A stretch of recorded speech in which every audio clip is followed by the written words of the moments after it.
Hey guys, so the other day I put on my Instagram that I wanted you guys to submit any questions so that I could answer them and upload them onto my YouTube.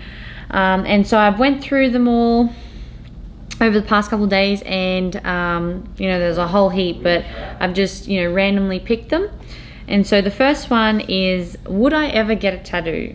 And never say never, but right now, and something that I've always kind of felt is that I don't know what I would want to put on my body, and I don't know where. And so because I have, I just constantly change my mind on certain things.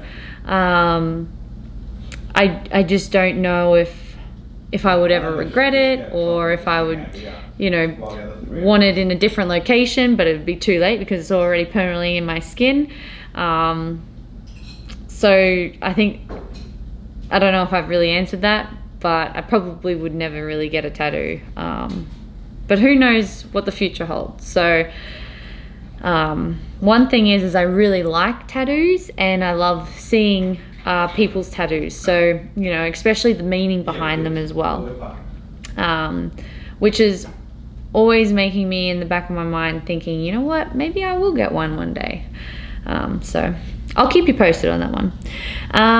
My other question was, what is my favorite benchmark workout? So great question. For those that don't know what a benchmark workout is, in CrossFit they have particular workouts that are generic workouts. So for me, my favorite benchmark is called Nancy, and it is 5 rounds for time of 400 meter run and 15 overhead squats. And so people all over the world can do those workouts and compare themselves to other people that have done them and have put world records up for them. So there's a whole bunch of workouts that you can actually Google online and check out to test yourself. So that's mine, Nancy. How many hours do I sleep? So on average, I try and get at least 8 hours a night. A really solid sleep would be probably 10 and a half, 11 hours. And that's when I'm really training hard. But yeah, I definitely try and focus and try to get at least 8 hours. What have I enjoyed most about living in the US? This is a really cool question, because I think that there's so many things. But for me, it's definitely been the culture change. And I think that it's really fascinating to see a difference in how people live over here compared to how they live in Australia.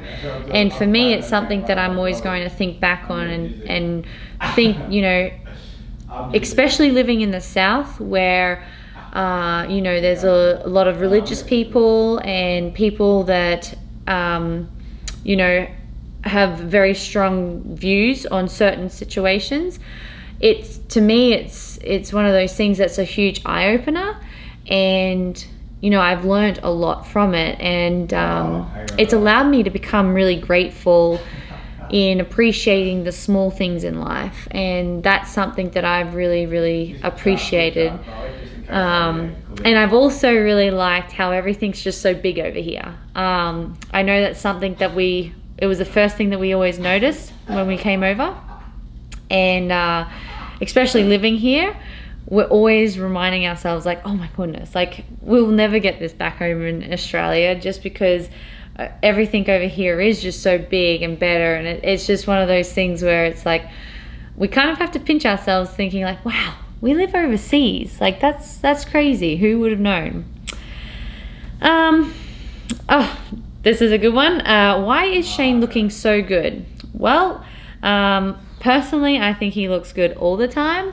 But lately, ever since we actually were staying in Kentucky through the quarantine period, and we went rock climbing, Shane really wanted to focus on his nutrition and lose a little bit of weight, so that he could actually find rock climbing a little bit easier. We're yet to test that, so I'm looking forward to that. But he has actually lost 11 pounds. I think it was actually 11 and a half. And that's simply by tracking his macros and just focusing on his nutrition. And especially for me leading into Rogue, I was eating a lot healthier. And so we were able to kind of help and be in it together in a way. So, you know, we weren't bringing each other down when someone wanted to have like a cheat meal or something. And so, yeah, he's just been really trying to dial in his nutrition and then also focusing on his exercise as well. And yeah, he's looking really lean, and I think, you know, a lot of his hard work is really paying off. Who does my periodization? So this is obviously Shane. Shane does all my programming. He has like our whole schedules scheduled out for the whole season, and obviously that can change, especially this year having COVID-19 and then also having Rogue change and push back their dates, and then obviously now we're not sure how the games is going to run. But Shane is the one that's in control of all that and pretty much runs all of that as well. So, you know, he's on top of that. The next question is, how many calories a day do I eat? So, especially leading in and at this time of the year, when I'm in peak season, I'm having and trying to get to about 2,500 calories. Yeah, that's something that I can meet comfortably, but I do find myself more often than not just getting a little bit below that. But, you know, I'm needing to make sure that I am fueling the body enough so that it is recovering, and then I am able to perform through training and have like the best recovery that I can. So that is something that I choose to have a goal towards, and you know, something that I aim for.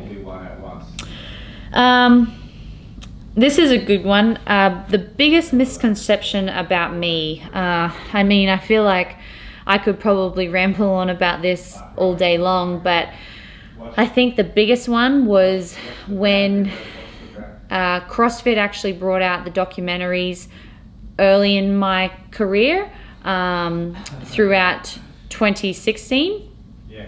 And, you know, that misconception was that I wasn't confident in my own ability and that I was very insecure. And I think that for me, I totally disagree with that. And, you know, I think that that was a very poor judgment of who they thought I really was. I think that they got confused with my sarcasm. And when you don't know someone and you just assume that that's what their personality is without actually getting to know them, you know, you can be a poor judgment of character. And especially in a situation where I was at a competition and there was, you know, very high emotions and the pressure was on, and it was the first time I was in front of a camera. They're all things that can really, you know, make someone act differently or, you know, put pressure, outside pressure on the individual. And I think that that was something that I felt tarnished my reputation at the very beginning of my career and gave people a false indication of who I was as an individual, who I was as an athlete, and who I was, you know, as Tia-Clair to me. But I do feel very confident that over the years, as I become a lot more comfortable in front of the camera, I have been able to open up a little bit more. And I've also understood how things can be portrayed and how things can be edited in order to create a story. And that's something that I learned obviously in 2016 after watching those documentaries and how I came across. But I'd like to think that that's not the case anymore. And for me, that was a huge learning curve and something that I think I've bounced back from really well. And I think I've definitely proven that I'm not insecure. I think I've proven that I have a lot of confidence and that I am very mentally tough with everything that I've achieved. And I think it's also, you know, I've definitely been able to reassure myself that no matter what other people think of me or what they have tried to portray of me, I don't listen to them. I focus on what I believe is true to myself, and you know, I really pride myself in valuing and surrounding myself with people that I love and that care about me and that I care about them, and that's all that I need for reassurance in my life. My other question is, have I thought of doing another sport other than CrossFit? And you know, funny you should ask this. I have actually done another sport, which is weightlifting, separate to CrossFit. Obviously I discovered weightlifting through CrossFit at the start of my career, but I've also been talking to the Australian bobsled team and, you know, discussing the opportunity and chance of actually being a part of the Australian bobsled team, and trying to make the Winter Olympics in 2022. So obviously that's not set in stone, and you know, there's a lot of hoops and bounds to, you know, get through, and there, you know, I'm going to have to go and work with the team, and I'm going to go and have to learn the sport myself. But I've already gone through the tests that you need to in order to be qualified to be a part of the team, and I've been successful at that. And so yeah, like who really knows what the future holds, but that's definitely something that I have been looking at doing, and something that I'm going to try and make happen and become a reality. So I'm looking forward to seeing how that really plays out. The other question is, do I do programming? So myself and Shane have an online program. We have 2 programs currently. One is called HIT, which is more of like a 60-minute workout where it's not as intense, but it allows the person to go and work out for 60 minutes, you know, get a sweat on, feel good about themselves, and you know, it's tailored for people that don't have a whole lot of time to spend on their training. The other one is my actual daily program, and that obviously is based for the people that are aspiring to be athletes and, you know, wanting to compete and take their competition to the next level. So I hope that you enjoyed some of my answers. I hope that you found it entertaining and also learned a thing or two. And yeah, I really appreciate you guys always asking me questions, and some of the questions that I get asked, it actually makes me start thinking, you know, a little bit more about myself and stuff, and it's really cool to kind of revisit. And so I really do appreciate it, and thank you so much for taking the time to submit those questions. So I hope you enjoyed it. Don't forget to like and subscribe, and I'll see you in the next video.